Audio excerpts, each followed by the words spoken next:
ខ្យ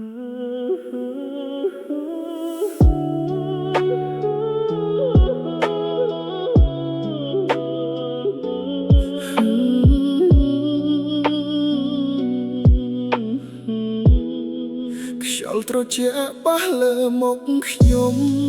ដូចអារម្មណ៍ដែលអូនទុកឲ្យផ្លូវដែលធ្លាប់ដើរជាមួយគ្នាឥឡូវស្ងៀមគ្មានសំឡេងអ្វីទូរស័ព្ទនៅស្ងៀមមិនមានសាររូបអូននៅក្នុង gallery ខ្ញុំមិនលុបទេទោះវាឈឺព្រោះវាជាអ្វីនៅសល់ចុងក្រោយយប់កាន់តែជ្រៅចិត្តកាន់តែឯកោសំណួរដដែលវិលមកកំដងទៀតខ្យល់ត្រជាក់ធ្វើឲ្យចិត្តខ្ញុំត្រជាក់ពេលអូនមិននៅក្បែរ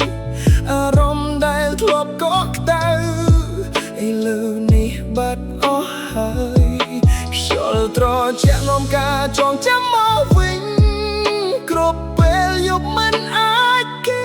ងបើអូនលឺទៅនេះដឹងទេខ្ញុំនៅតែគិតដល់អូន Story ចាស់នៅលើ IG យើងធ្លាប់ផ្សាយដូចគ្មានថ្ងៃបែកឥឡូវវាគ្រាន់តែជា memory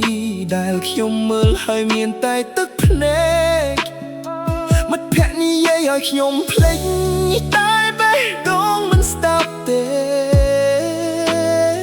ពេលខ្លះខ្ញុំញញឹមធម្មតាតែខាងក្នុងខ្ញុំកំពុងបែកបាក់ខ្យល់បក់មកប៉ះចិត្តខ្ញុំវិញដោយសំឡេងអូនហៅឈ្មោះខ្ញុំខ្យល់ត្រជាក់ធ្វើឲ្យចិត្តខ្ញុំត្រជាក់ពេលអូនមិននៅក្បែរអារម្មណ៍ដែលធ្លាប់កក់ក្តៅឥឡូវនេះបាត់អស់ហើយខ្យល់ត្រជាក់នាំការចងចាំមកវិញគ្រប់ពេលយប់មិនអាចគេងបើអូនលឺទៅនេះសូមវិលត្រឡប់មកបានទេតែថ្ងៃណាមួយអូនត្រឡប់មកខ្ញុំនឹងមិនឲ្យអូនទៅម្ដងទៀតតែប្រហែលវាគ្រាន់តែជាសូបិនដែលមិនអាចคล้ายជាការពិតខ្យល់ត្រជាក់នៅតែបោក